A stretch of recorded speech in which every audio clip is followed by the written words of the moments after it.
Hello, everyone. Welcome to the In the Pocket podcast. I'm Max Sturm, joined alongside Xander Cook. Logan Martin cannot be here today. It seems like we just can't get each other on the same schedule here. Everyone's very busy. We're dealing with sickness, dealing with family. It's just how it goes. So we're gonna go over a little bit of what happened in Week 9. Week 9's not officially over. Cowboys and Cardinals play tonight, but that game will have already passed for you guys watching now. But I think there's a lot to talk about from this week. It was another very odd week in the NFL. If you go back and look at some of the scores, um, obviously some upsets, and then some games that you really expected to be closer or go to one side, and the other team just able to just barely pull through. And one of those games that I want to talk about right off the bat is the Bears and Bengals game. It's not going to be something we spend a ton of time talking about because we've got a list of other games and storylines that we want to talk about. But this one was a game of the year candidate. And Xander, you would say that this is game of the year. This is definitely game of the year. I mean, it was a nail biter from start to finish. We saw Chicago go up 41-27 at one point. Under 2 minutes left, Flacco throws a dime to Josevich to score Mhm. a touchdown. I believe it was Josevich. Could have been the second touchdown where Bengals recovered an onside kick. You don't see that nowadays where teams recover onside kicks, especially with the new rule where you have to declare you're going for an onside. That's a And dumb rule. then, yeah, exactly. So Bengals somehow get the onside kick, go down, score touchdown, and you just need one stop. All of a sudden, Caleb Williams to Loveland breaks a few tackles, and then he's off to the races, scores the game-winning touchdown. And you just got to think, was this the Bears' offense showing what they're capable of, or is this just how bad the Bengals' defense is? And I honestly do think it's the Bengals defense. And surprisingly enough, not really surprising, but the fact that it's being made public is that the playmakers on the offensive side of the ball think that this is the Bengals defense fault. And they have that again, they've stated that publicly. Chase Brown yesterday says, like, what the fuck? He told the reporters, what the fuck? We need to just get a stop. And then Jamar Chase is walking off the field and he says, one effing stop. We got to get it.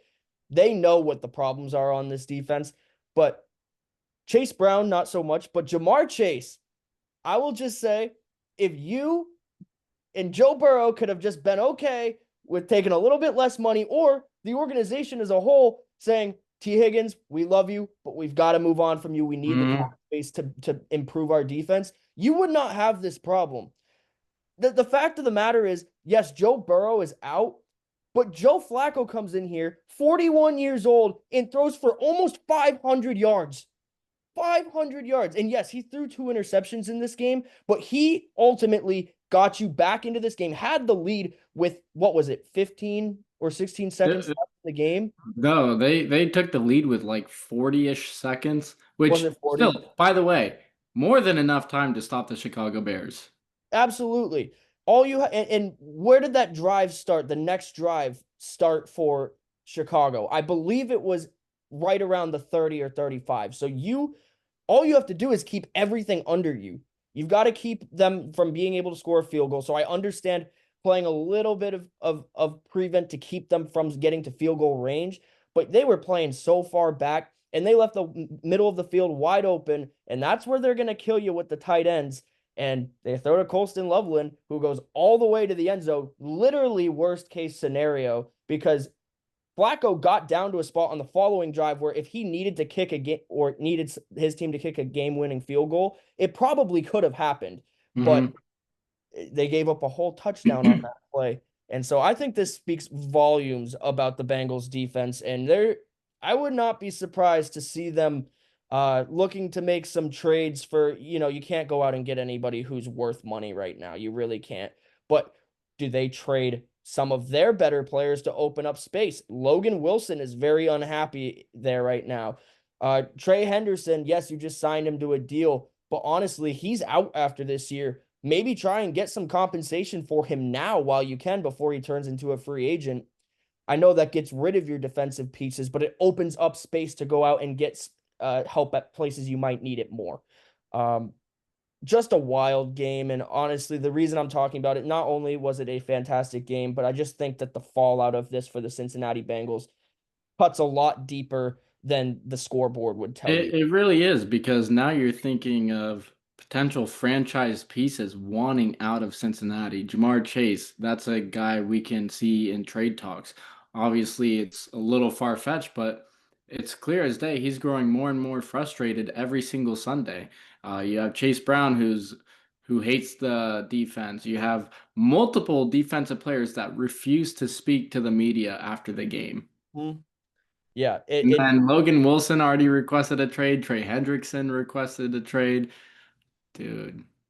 and this might sound crazy, and we have been talking about this for longer than I thought that we would, but this just came into my head with the way that the offense has been running for the last few years. Obviously, the pass game's great. The run game has been but the one thing that has been so terrible for them for the last several years, really since Joe Burrow got into the league, is the offensive line. It Hmm. has been so bad. Joe Burrow has suffered two season-ending injuries, and this could potentially be the third one, depending on when they decide to come back, what their record is. So they decide to just keep him off the field to keep him safe towards the end of the season. I'm not sure, but could Joe Burrow want out of Cincinnati with the way That ooh, that this organization has been run? it's definitely worth talking about for sure. Do I think it's gonna happen? Absolutely not. He's a guy like Josh Allen, Patrick Mahomes. You don't trade guys like that ever.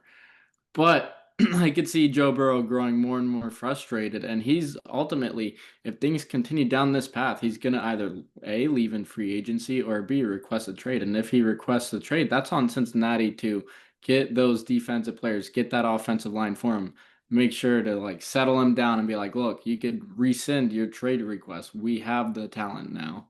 Yeah, and just imagine the absolute frenzy that would go on if Joe Burrow were to hit the free agent market or even the trade Oh block. yeah. Oh It would yeah. be one of the biggest few weeks of negotiation in the history of the NFL if he goes up as a free agent or is openly listed for trade. Uh, Exactly. It's like Tom Brady declaring he's no longer a Patriot testing free agency. It's like Peyton Manning no longer a Colt testing free agency. Drew Brees testing free agency. it would be Crazy. absolutely wild to see that. And like you said, I don't think it happens in the near future just because the contract he has. And I think that he's a guy who wants to believe in what he has there. Hmm.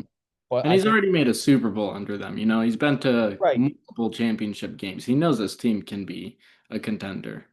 I think he's more so, and he hasn't stated it publicly, but that's because that's the kind of leader he is. I think he also probably is internally frustrated with what's going on with the organization from a leadership standpoint, and what they've been able or really haven't been able to do to help him out, Yeah. on the other side of the ball and on the offensive line. So that'll be something to keep an eye out over the next few seasons or potentially even sooner, depending on how things go in Cincinnati.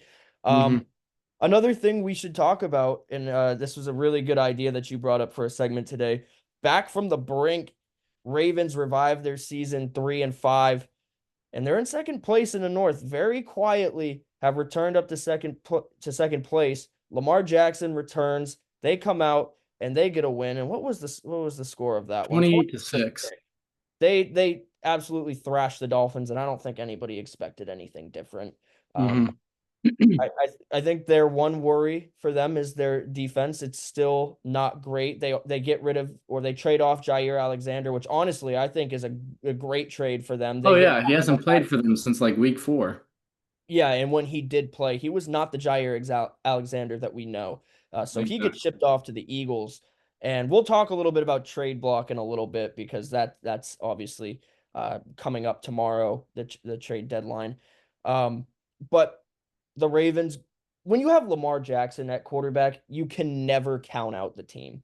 You Hmm. just can't, regardless of how the defense plays. It's the same thing with Patrick Mahomes when his defense was not as good as they are now. Because Mahomes was on the other side, you always have a chance. Josh Allen, his defense isn't great. You still give him a chance in every single game in every season. Yeah. And there's only a few select quarterbacks you can say that about, and Lamar Jackson is one of those guys. So to be 3-5, there's not a ton of wiggle room, but you've got a chance to come back. It really depends on, honestly, how the Steelers play the rest of the season. Hmm. Yeah, no, I'm right there with you. And it was Lamar's first game back. It's in his home state, and he just does Lamar Jackson things, man. He throws for 4 touchdowns, nearly has a perfect QB rating. He was just slicing up the Miami Dolphins defense whenever he felt like it, really. He played tremendous, and it's worth noting because he didn't have that or he had a hamstring injury which sidelined him for almost a month. He comes back and it looks like he's fine. He's back to his MVP self. One thing I'd like to note, this dude has, I want to say, the highest quarterback rating in the NFL right now, despite missing those 3 or 4 games. I mean, he's insane. I'm pretty sure he leads the NFL all time in passer rating right now Mhm. as well. So the narrative of him being a running back through the first few years of his career, he has swamped that. That the narrative is non-existent anymore.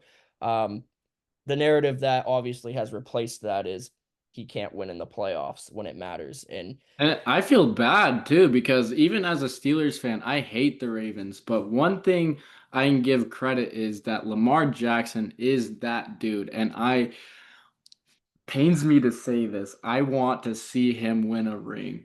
I don't want to see him win a ring on the Baltimore Ravens, but I want him to win a ring so bad because there is no player in the NFL right now, in my opinion, that deserves it more than him. He's a 2-time MVP, arguably should have been 3-time MVP, and he's got the highest passer rating in NFL history. I mean, that dude's a freaking dog. He's just been failed with having no weapons on offense or a terrible defense at times. And in the playoffs, it's like you can't even fault him there. Mark Andrews dropping the game tying 2-point conversion. Zay Flowers fumble near the goal line. It's just unreal. yeah, he has had his fair share of playoff losses, obviously, versus the Chiefs in the AFC Championship 2 years ago, versus Buffalo last offseason, that you could argue was not his fault, with Mark Andrews not only dropping that 2-point conversion, but also fumbling when they had a chance to go down and take or tie the game up initially. And then Hmm. Lamar Jackson did throw an interception in that game, but it would and had a fumble in that game, but those were null because he got back into the game, and then was failed by his offense once again. Um, so yeah, I do agree. I think that he definitely deserves to win a Super Bowl. Selfishly, I don't want to see him win it yet. There's one guy that needed to Hmm. win it before him, but um, he's absolutely deserving. He is a top three player in the NFL right now, and Yeah. you hate to see guys like that see continued playoff failure, even whether it's their fault or not. Uh, Hmm. as far as the North goes, you talk about the Steelers, and you had one section before this, but I think this transitions really well into it. The Steelers, after 2 losses that were really bad, to be completely honest with you, which obviously, they faced the Indianapolis Colts, the 7-1 Indianapolis Colts, with Jonathan Taylor, who has been on fire, and they forced, what was it, 5 turnovers? 6. 6 turnovers. 6 turnovers for a team who has not really turned the ball over all year long, and they beat them by 7 points. Xander, I'll let you kick this one off because this is your team. Yeah. So heading into this game, no one had the Steelers winning. All the Steelers fans I talked to, it was either, yeah, we're gonna get blown out, or there's just that little thought in the back of the mind, this would be a classic Steelers win. Just win when you shouldn't be. And there was that thought in my mind. It's like we're the trap game. We do have those moments every other season where we should be losing and we somehow beat a really good team.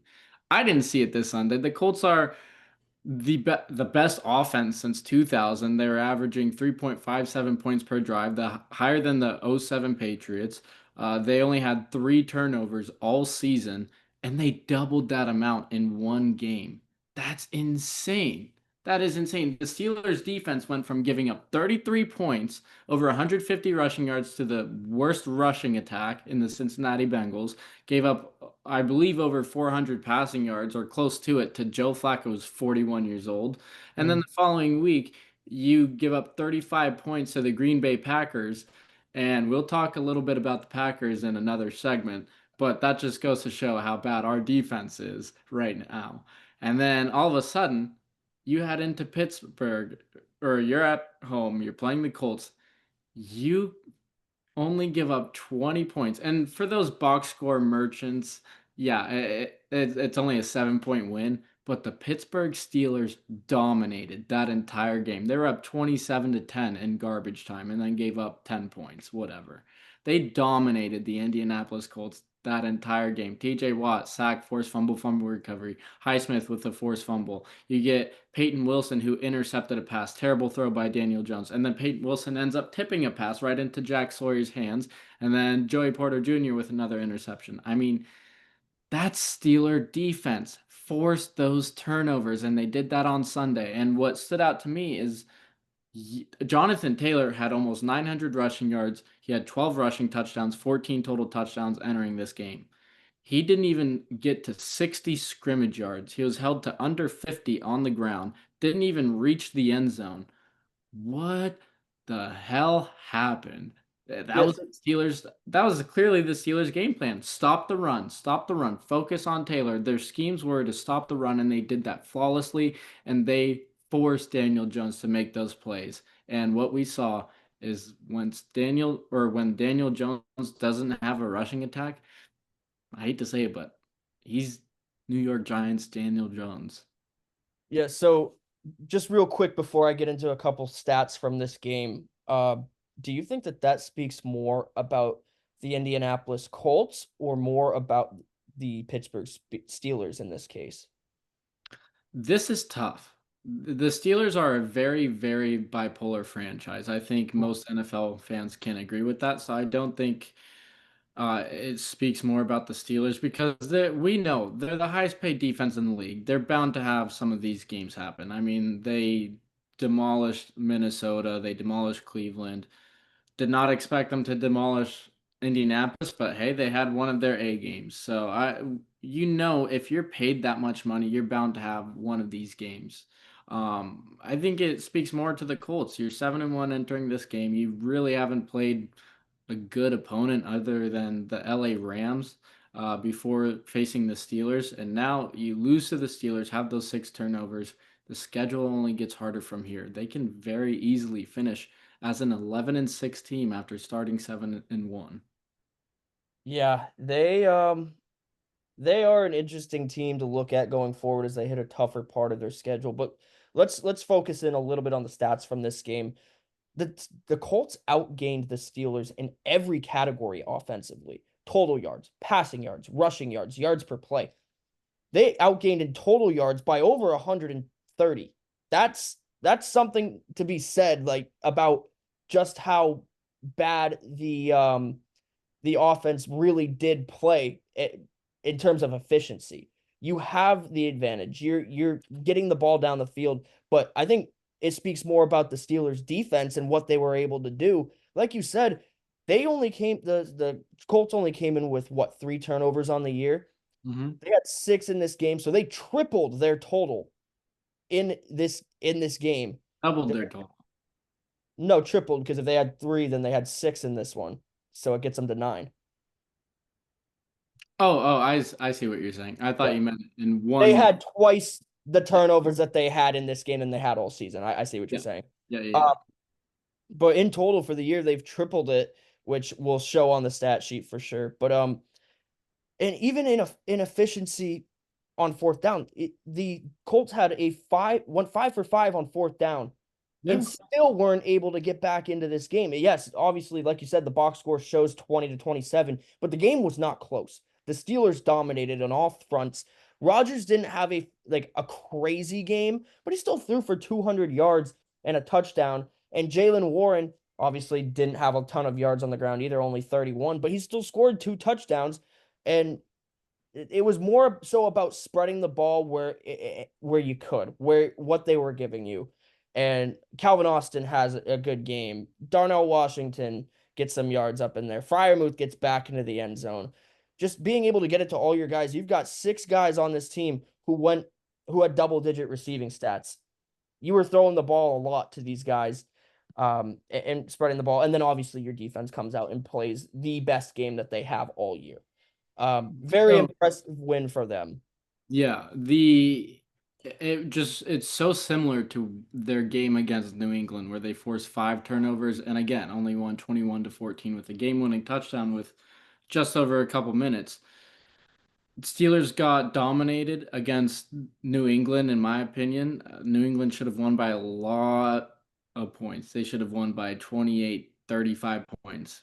But the reason why they didn't is because of those crucial mistakes offensively and the Steelers defense coming up in those big moments. We see it again against Indianapolis. The Steelers defense come up in big moments and the Colts paid the price for it. Steelers scored 24 points off of those turnovers. That's the sign of a good team. If you can capitalize on those mistakes from the other team, you're gonna win those games. Absolutely. Moving on to the NFC now.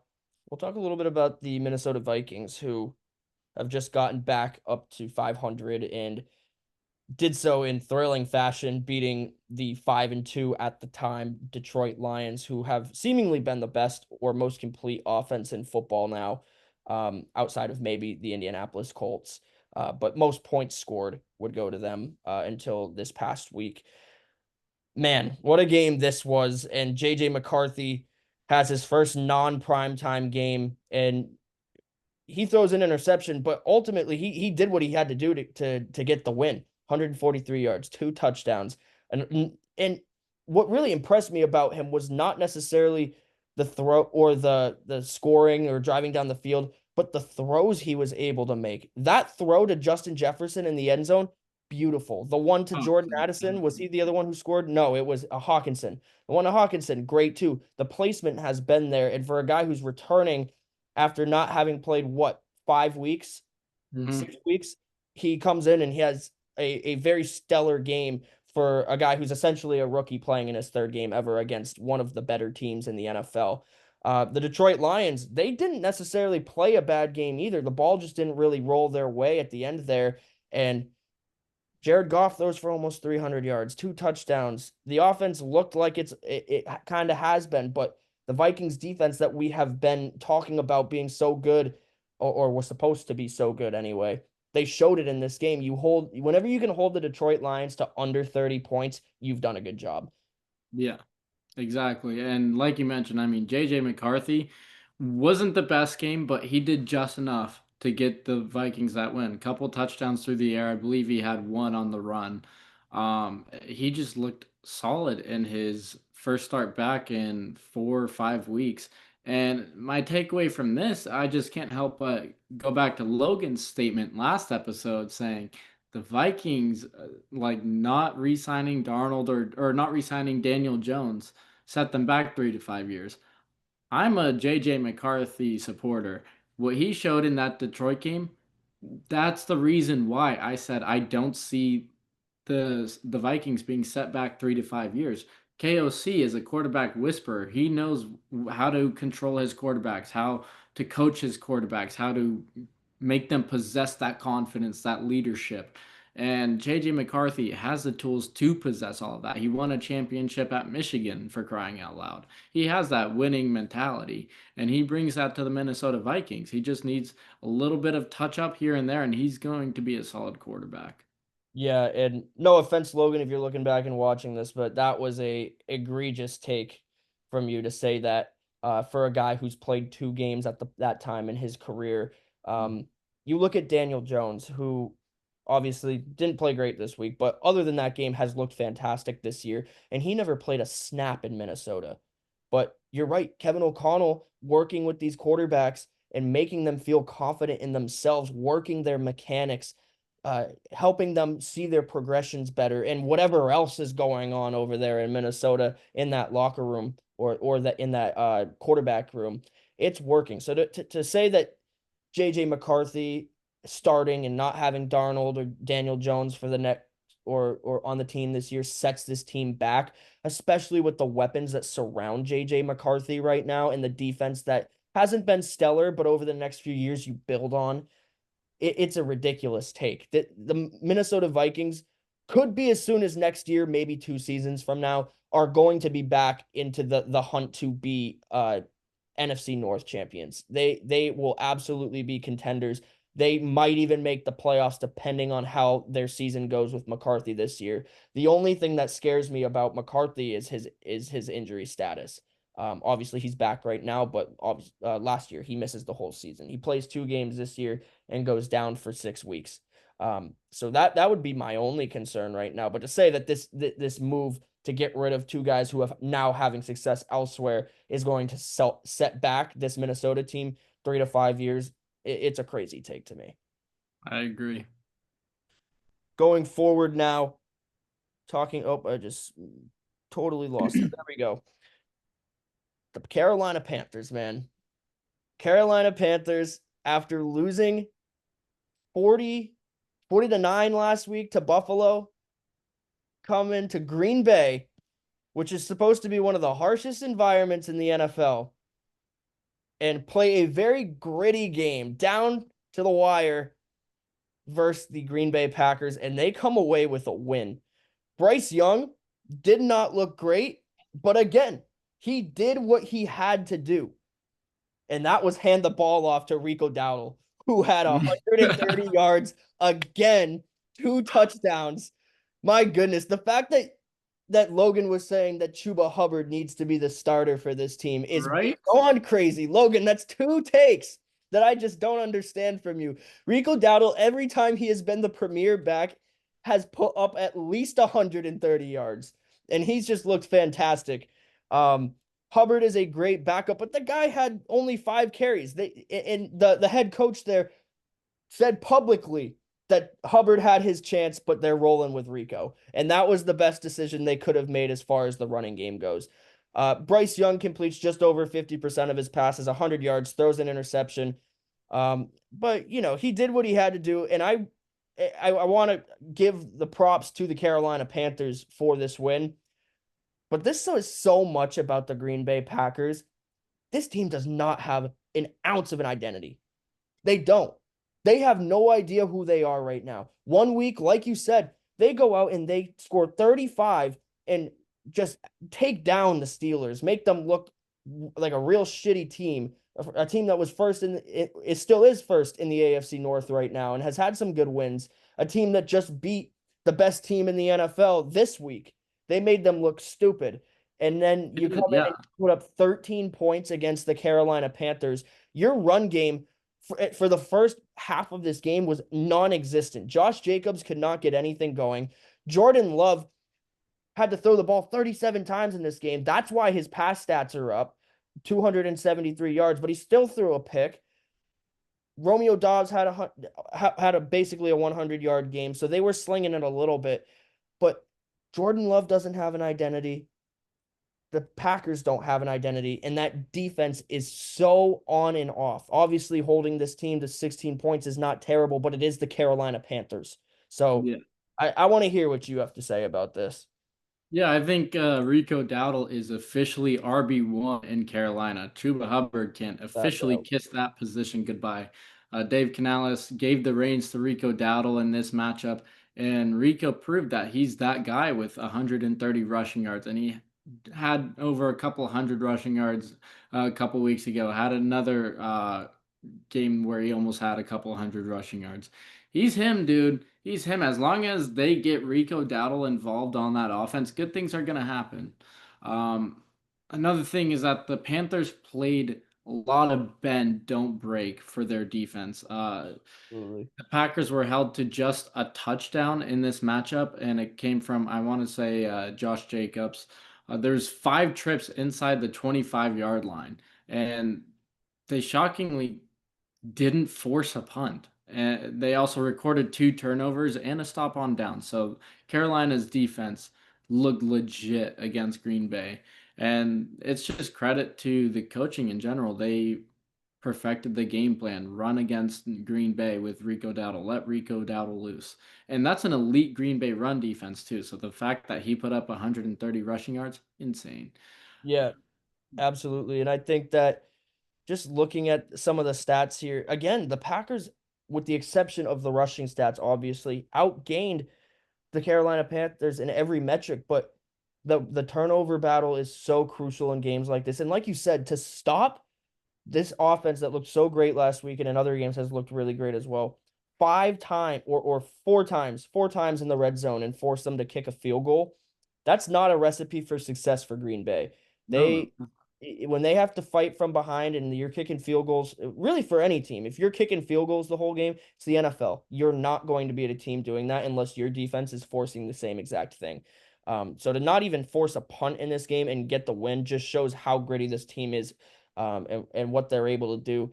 And a lot of people are saying that Bryce Young being in this game made a huge difference. I don't know if that's necessarily true. Um, we saw him not play last week and Andy Dalton was in, but that's because Andy Dalton turned the ball over 3 times. Bryce only turned it over once in this game. And the game was as close as it was. But when you turn the ball over 3 times playing Buffalo and giving Josh Allen the ball, you're obviously not going to win that game. But Bryce Young comes in, he gets a win after being on the injury report. And it's really interesting to see where this Carolina Panthers team is going to end up in the next few I weeks. agree. Like I just don't know how to predict where they're going to fall this season. I mean, 100%. They're a tough team to predict. One week they get blown out, the other week they blow out the other team, or they are down 10 and somehow win, or come up with a gritty, scrappy win against a really good team. I don't understand this Carolina Panthers team. I like you said that the Packers don't have an identity. I don't even think Carolina has an identity. They're just going out there and saying, fuck it, we ball. their identity is Rico Dowdle. That's their identity right now. Um, and like you said, the bend but don't break defense. If you look ahead on their schedule, they play the Saints next week, which I want to say that Carolina will win this game, but again, so unpredictable. You never know. Then they go on and they play the Falcons, which they already beat 30-0 this year and at their place. Now they will travel to Atlanta. Then they play the 49ers. Depends what 49ers team we see. Obviously, they're all banged up, but Mac Jones has been playing well with the exception of last week. And then they face the Rams, the Saints again, the Buccaneers, Seahawks, and Buccaneers. So my football intellect would say that they're probably going to win 2 or 3 more games this season. That's what That I'm. that's what I would say because they're facing a tough part of their schedule in the final weeks. Um, but you never know; they could surprise me. I picked them to beat Dallas. Obviously, they go out and do that. Um, I would not have picked them necessarily to beat the Packers, but the Packers again don't show an identity. So I just don't even know what to think of the Carolina Panthers right now. And yeah, we only think they win 2 or 3 more games, but honestly, a 7-10, 8-9 record is not a Vast bad season improvement. from Carolina. Vast improvement. Exactly. I don't remember exactly what I predicted their record was going to be going I into had this, them. but it I had wasn't them at like high. 4-13. Yeah, it definitely wasn't that high. All right, last little segment before I bring up one of my own. Um, Passing the torch. Josh Allen, Patrick Mahomes should be a primetime game. Hmm. It gets put in the 425 spot, which honestly I like. I do like having Jim Nantz and Tony Romo call that game. Jim Nantz is such a great play-by-play announcer. Tony Romo, I love him. I don't necessarily like listening to him call this game because of the 2 quarterbacks that play, but it's funny every time. So I actually don't mind it. Um, but another classic in this storybook that's been told between these two franchises over the last 2 years. Buffalo has obviously owned the regular season, 5 straight regular season wins against Mahomes now, and all of them in thrilling fashion. Then you have the other side of the story, which is the postseason, where Mahomes has come back in each of those seasons and beaten Josh Allen in the postseason. to move on to the AFC Championship or the Super Bowl, and has stopped Josh Allen and that team, a team that really a lot of people would argue probably should have been to a Super Bowl already, has not. Um, it was a great game though, like through and through. The Chiefs were down 15 or 16 points in that game. And what else do you expect but Mahomes to make it a close game at the end? But I think when you talk about this, and I said this on my socials yesterday when I was recapping the game, just Josh Allen comes back firing. He had a rough last few weeks. Even that Carolina game, he didn't look great. That was all James Cook on the ground, really carrying that game. This week he comes back and he completes 88% of his passes for 273 yards, a touchdown through the air on the opening drive, and then two more on the ground. And then just being efficient with the ball throughout the game. Something that Tony Romo said in that game, one of the good things that he said was that the Bills won first down in this game. When you face a team like Kansas City and the defense that they have, you have to win first down. So that means you don't need to get 10 yards on the first down every time, but maybe you need 4 or 5 so that you're not playing for third and long every single time. And they did just that. If you take a look at the stats, they had 23 first downs compared to the 16 of the Kansas City Chiefs. Patrick Mahomes turned the ball over once in this game, a very crucial turnover, might I add, throwing it to Maxwell Harrison, just trying to get the ball deep to Xavier Worthy. He's been awesome in his 2 games that he's played since returning from the injury. Obviously, James Cook, again, balls out, 114 yards on the ground. He didn't score. Ty Johnson got that other rushing touchdown, but he might as well have scored. He had a great game. And then Dalton Kincaid, I think, is proving to be the number 1 target for the Buffalo Bills at the tight end position. The first 2 years of his career were very meh. He was a first-round pick, and I think a lot of Bills fans were disappointed. And this year, he's had a great season. He's made the catches when needed. He's scored. Khalil Shakir had 7 receptions, only 43 yards because they've been throwing him screen passes the whole time, which I'm still not a fan of that kind of play calling. But you've got another effective receiver. We've seen him have 2 long touchdowns in the last little bit as well. And then really what stood out to me was the defense. I believe that Sean McDermott has taken over the play calling again from Bobby Babich, the defensive coordinator. And that shows the amount of pressure that they put on Patrick Mahomes. You're not leaving the middle of the field as wide open. Now, they did have some holes in that defense, and I won't get too much into it because it's just going to make me mad thinking about it. But they provided such good pressure on the defensive side of the ball this time. Joey Bosa has been an awesome acquisition. You got Greg Rousseau on the other side who has helped out as well. Joey Bosa had 10 pressures in that game, a sack, and 5 QB hits. He played awesome. And then a guy that really stood out to me that I have been so upset with for the last 8 weeks of this season has been Cole Bishop, the safety, who has given up everything under the moon or under and over the moon for against every single team. When they throw his way, they're catching it, and it's usually a 15-yard gain. This guy played incredible. He had 4 pass breakups and put Kelsey on the ground in the end zone. I was so happy to see him have a comeback game. Just a great overall win from the Bills. They're 6-2 now. Xander, you said in this segment description that Buffalo looks like the most well-balanced AFC team now. I would like you to explain that a little bit because I'm still not. What I think and what I've been seeing over the last couple weeks is a more well-rounded group. They're gelling together. Obviously, for some teams, it takes longer than usual. But with the Bills, they have that playoff experience, and it was only a matter of time before both sides of the ball start to gel a little bit more. You give up 9 points to the Carolina Panthers. Obviously, they're not the best offense, but still 9 points and forcing the amount of takeaways they've had. Still impressive nonetheless. And then you go out in this matchup and you only give up 21 points to the Kansas City Chiefs. And that's impressive nonetheless because you just get Rashee Rice back. You put up back-to-back 30-plus point games. And for a long while in that game, the Chiefs had less than 20 points. It wasn't until like a late touchdown to make it a 7-point game.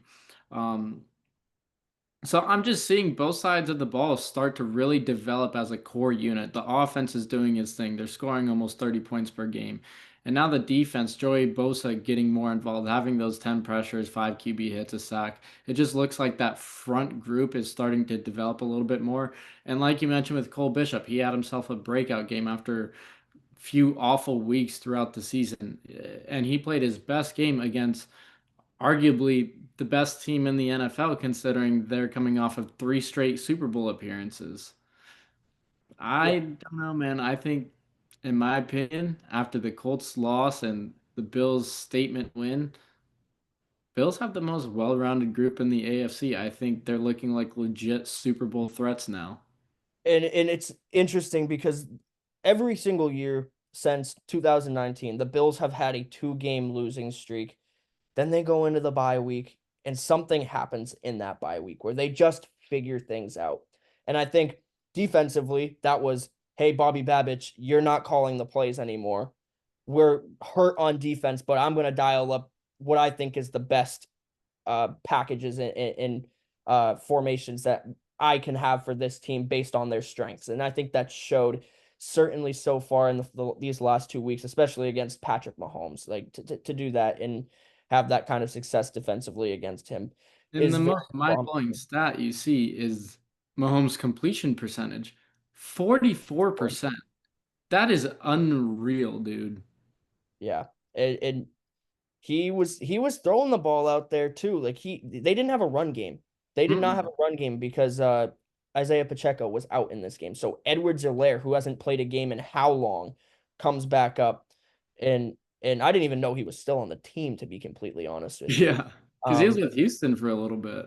I thought so. I thought And so. New Orleans. He was on New Orleans? Yeah. I had no idea. But back on the practice squad, back on the active roster for this one. Um, the Bills have some work to do. I think that the defense still has its holes. You give up a 4th and 17 in that game. Mm-mm. Absolutely unbelievable. I was so frustrated when they gave that up. But other than that, I really didn't have a ton of complaints with the defense. I think they just need to tighten up a little bit over the middle. Um, and then the other thing is you got to hope that one of these teams that the Patriots face in the next few weeks can get the job done. Drake May has looked incredible. And I remember a few weeks back saying, or who was it said, Drake May looks like a top 5 QB right now. And we were like, no, no. He's like maybe top 10 right now. He's been top 5 over the last few weeks, man. He He really, looks good. and it kills me to say it, but the resurgence in New England right now, I think, is very real. Uh, And wait until they go out and they draw the attention of a either a free agent or somebody who wants to be traded at the wide receiver position. That's a very attractive team right now, with a mhm. quarterback who is a gunslinger and is going to get you the ball and is going to get you to score. I genuinely think at some point or another, Drake May is in the talks of Joe Burrow, Josh Allen, Patrick Mahomes, Lamar Jackson, Justin Herbert, Jalen Hurts. He's Can gonna be in those talks. can you imagine He- having he is. having Allen Allen and Drake May being the premier rivalry in the AFC East for the Oh, next 10 man. years? It would be absolutely crazy to watch that go down. And it would be heartbreaking because I've enjoyed 5 straight years of having no competition outside of that fringe year from Tua and the Dolphins. Um, but it's exciting for the game of football. It's exciting for the AFC East to be competitive again. I think for the Bills it will help them too to become a more well-rounded team, knowing that they're not just going to win the AFC East based on we have Josh Allen and you don't. Mhm. Um, so Patriots are going to have to drop a game here, and that could happen against the Tampa Bay Buccaneers next week. A bout between two MVP candidates, and that's the next thing I want to get into. The MVP race right now has gotten awfully tight. Oof. Obviously, the Buccaneers came off of a loss and then had a bye week. Baker Mayfield looked like the MVP up until that point and still has MVP numbers on the season, but uh, through that bye week and through that loss, a lot more has happened. Drake May has had the games that he's had. Uh, Josh Allen played a great game yesterday and actually was thrown back up into the MVP favorite as of last night. So, Xander, I want to know what you think of the MVP race and who you have as the current favorite right now. It's so tight right now because, yeah, last week I had Jonathan Taylor as my MVP favorite. And then Jonathan Taylor doesn't do anything against the Steelers, so that takes him out of the number one spot. I think the guy in my number one spot who hasn't really been getting the recognition he deserves this season, Matthew Stafford. He is Mm. fifth in passing yards, and he's got 21 touchdowns in the air to only two interceptions. He's an MVP candidate for sure, and in my opinion, is number one in the MVP rankings. He's guided the LA Rams to a 6-2, 6-3 record, and he's having the best passing year of his career so far with that 21 to 2 touchdown to interception ratio. He's on track to throw for 45 touchdowns and only four interceptions. That's an MVP year. Yep, and four touchdowns in this most recent game, almost 300 yards. At the age of 37, man, he's still slinging. He's still slinging. And this guy has been through it all injury wise, man. He Mhm. is beat up and he's still throwing the way that he is.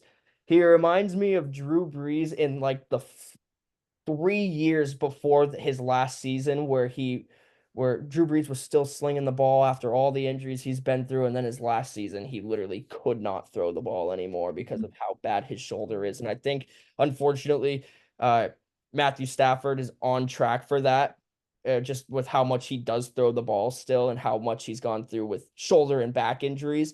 But right now he's still slinging, and I think that's an awesome take. I didn't even consider putting him in that race. But you're right, with 21 to what, two interceptions? That's got to be the best ratio in the NFL right now. It is. Yeah, got to be the best ratio in the NFL right now. And you're right. He's got the team to a 6-2 record right now. Obviously, you have Puka Nakua, but no MVP candidate is getting the stats like that without a guy like Puka Nakua, who has also missed a game and Well, might miss a the game thing, next he week. also has Devontae Adams, who leads the league in receiving touchdowns with 8. So Stafford's doing his thing. He's throwing it to everyone. Tyler Higbee's having a Yep. pretty good season as a tight end. Devontae Adams leads the league in receiving touchdowns. Puka Nakua was leading the league in receptions and yards before he got injured. Stafford is throwing it to everyone, dude. Yeah, and I think if they continue on this pace, he'll make a very real case. Um, it's interesting that Allen is still at the top of the MVP odds right now, considering the 2 weeks before the bye, and then honestly, versus the Panthers weren't overly impressive. But I think when you are a reigning MVP candidate, they also kind of those odds your way until you prove that you're not. And obviously, coming off of a big win versus Kansas City, that's something that has to be considered too. The fact that Mahomes was he I was don't the agree with MVP that. favorite He last week. was. I don't agree with that. I don't get that at all. He has not played bad. He's been good. He's been Patrick Mahomes. But if we're gonna go off of the same narrative that we have over the last 2 years, that an MVP candidate's team needs to be successful under their direction, then you can't put Kansas City there right now. They're And barely above 500 and out of the playoff race right now. I agree. And I just want to point out, you look at Stafford this season, you look at this season, 2025, you compare it to his 24, 23, 22 year. He had injuries 2022. He finished with 10 touchdowns, 8 picks. He already has more touchdowns and less picks and more passing yards in that season. He's three passing touchdowns away from tying his 2023 mark. He already has more passing touchdowns this season than last season. He is freaking balling this season, man. You look at his game stats against Houston, the number one defense in the league, 245 yards, a touchdown, and almost a 110 QB rating. Against the Titans, almost 300 passing yards, couple touchdowns and a pick, 105 rating. Against Philly, the defending Super Bowl champs, almost a couple hundred yards, two touchdowns and a pick. His lowest rating of the season at an 82. Against the Colts, hands the Colts their first loss, almost 400 passing yards, three touchdowns, no picks. That was the start of the season where Stafford started to get in his MVP groove. Following week against San Francisco, Robert Saleh led defense, almost 400 passing yards again, three touchdowns, no picks. Against Baltimore, 181, a touchdown, no picks. Against Jacksonville, 182, five touchdowns, no picks. And then against New Orleans, 281, four touchdowns, no picks. That's five straight games of not throwing a single interception. Dude, He's I on think fire, the man. MVP case is And you hit. look at and you look back to his 2021 season. We're halfway through right now. Technically, he's on pace to beat that too. He had 41 touchdowns in that season, obviously led by Cooper Kupp at the time as his leading receiver in both or all 3 yards, receptions, and touchdowns. And he was a Mhm. triple crown winner that year. But man, he at the age of 37 to continue doing this with everything that he's been through, it's impressive. And I would not be mad to see him win the MVP. And Yeah, I mean, you mentioned it best. That 2021 year, he threw for 41 touchdowns, and then his highest single season passing touchdown in Detroit when he was balling was 41. He's on track to break both of those by three or four touchdowns. He's having the best season of his career at age 37 and doing it with ease. I mean, like I mentioned, five straight games of not throwing a single interception, and four out of those five games with three or more touchdowns. He's been unbelievable. yeah, and his passer rating is the best of his career right now by a mile at I think he got a 113.2. 113. Yep. Yeah. And Um, so just unbelievable from him. And just real quick before we wrap things up tonight, um, do you think that the Rams are a legitimate Super Bowl contender? Can they oh win yeah. the party? Oh, come on. Yeah. So as the season wind or as we cross the halfway point, dude. Okay, so the AFC is starting to narrow a little bit. I Yeah. think it's between Buffalo. I still think Indianapolis is a contender. Um, it's between Buffalo, Indianapolis, Denver is another great team. And then maybe the Chiefs. We don't know what we'll see from them, but they're 5-4. It's not looking good. And then on the NFC side, you have Seattle, the Rams, you have Philly in there. San Fran can make a run if they get some guys back healthy. I don't really see it. And then you also have Tampa and Detroit. So Yeah. If you take a look, we're going to learn a lot about this Los Angeles Rams team over the next few weeks or through the remainder of their schedule, to be honest. And I think that they are built for it. Obviously, facing the Niners next week on November 9th, Sunday, 4:25. That'll be a good game. Then they face the Seahawks, another divisional opponent. Then they go and they play Tampa at home. Then they travel to Carolina to play the Panthers. Then they play the Cardinals, another divisional opponent. Then they host the Lions at home. Then they travel to Seattle. Then they go and play in Atlanta. And then they host Carolina to round things off.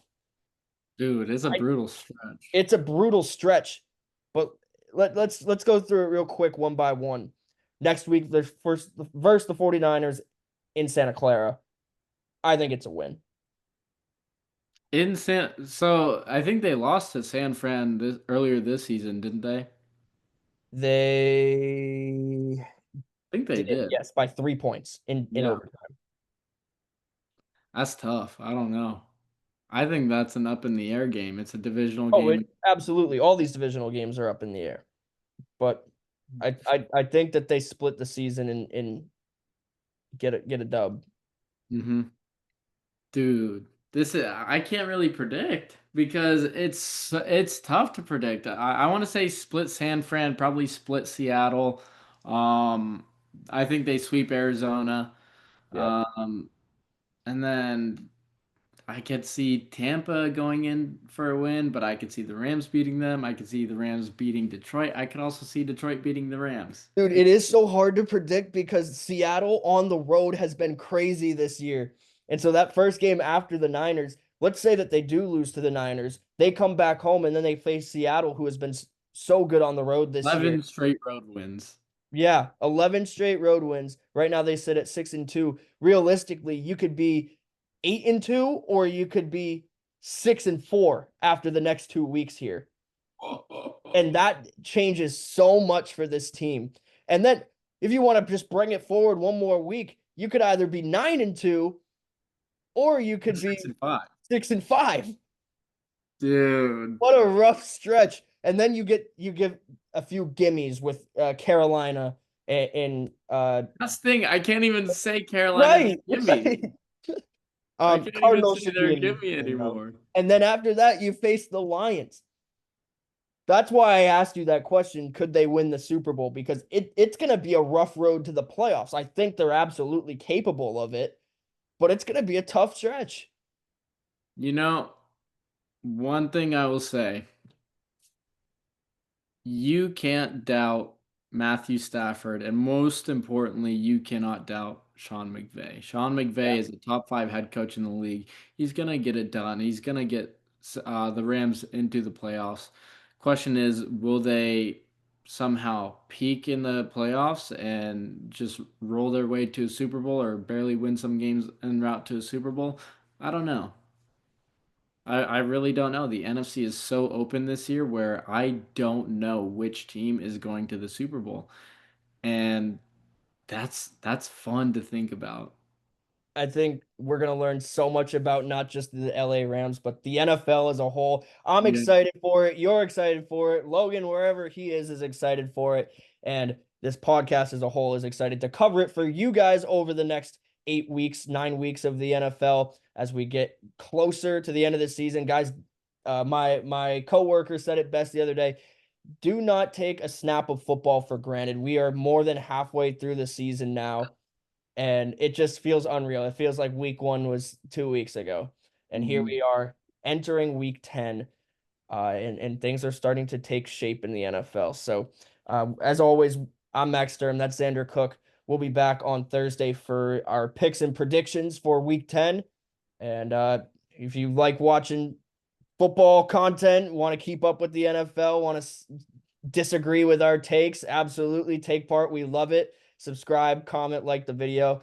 With that being said, have a great rest of your week. Enjoy this week of football, but tune in on Thursday for our picks and predictions.